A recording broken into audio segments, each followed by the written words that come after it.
ये हर air ticketing professional जानता है कि जीडीएस में पीएनआर बनाने के लिए हमें 5 मैंडेटरी एलिमेंट्स चाहिए होते हैं।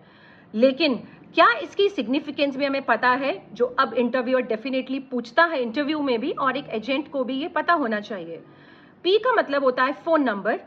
पीएनआर के अंदर एक फोन नंबर होना बिल्कुल मैंडेटरी है, बट आप चाहें तो कितने भी फोन नंबर एलिमेंट्स डाल सकते हैं। So minimum 1, maximum there is no limit. R stands for reference, मतलब इस पीएनआर पे काम कौन कर रहा है या किसने इस पीएनआर को मॉडिफाई करने की, चेंज करने की नीड क्रिएट की है। सो रेफरेंस हमेशा एक ही होगा, क्योंकि एक टाइम पे एक ही पर्सन इस पीएनआर पे काम कर रहा होगा। So reference is always 1, there is no minimum and maximum in reference. Next is I, which stands for itinerary. इसका मतलब है कि मिनिमम एक आइटिनरी, एक फ्लाइट सेगमेंट का होना बहुत जरूरी है पीएनआर क्रिएट करने के लिए। चाहे तो 16 रिटर्न आइटिनरीज डाल सकते हैं या 15 वन वे आइटिनरीज हो सकती हैं। So minimum 1, maximum 15 one way और 16 return. N stands for name of the passengers. Minimum एक name of passenger, 1 name of passenger होना जरूरी है। मैक्सिमम 9 हो सकते हैं पीएनआर में, बट ये 9 वाली जो लिमिटेशन है अब एयरलाइंस फॉलो नहीं करती हैं। कुछ एयरलाइन की लिमिटेशन 7 की है, कुछ की 8 की है, और कोड शेयर में जो लिमिटेशन होती है वो 4 या 7 की होती है।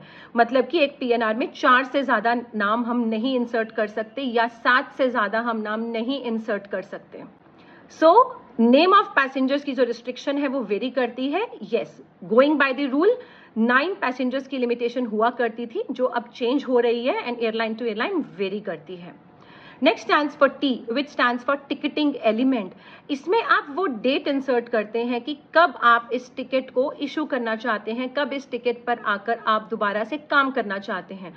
आप चाहें तो अपने लिए रिमाइंडर लगाएं, चाहें तो ना लगाएं। अगर आप यहाँ पर ओके लिख देते हैं, इसका मतलब आप अपने लिए कोई भी एक रिमाइंडर सेटअप नहीं करना चाहते हैं। बट अगर आप यहाँ पे एक डेट लिख देते हैं, एक तारीख लिख देते हैं, तो इसका मतलब आप इस पीएनआर पे इस तारीख को वापस आकर काम करना चाहते हैं।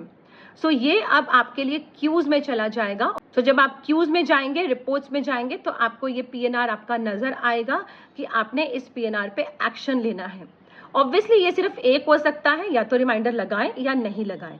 सो ये सिग्निफिकेंस है 5 इंपॉर्टेंट स्टेप्स की of the print in the PNR. So keep learning and keep growing. Thank you.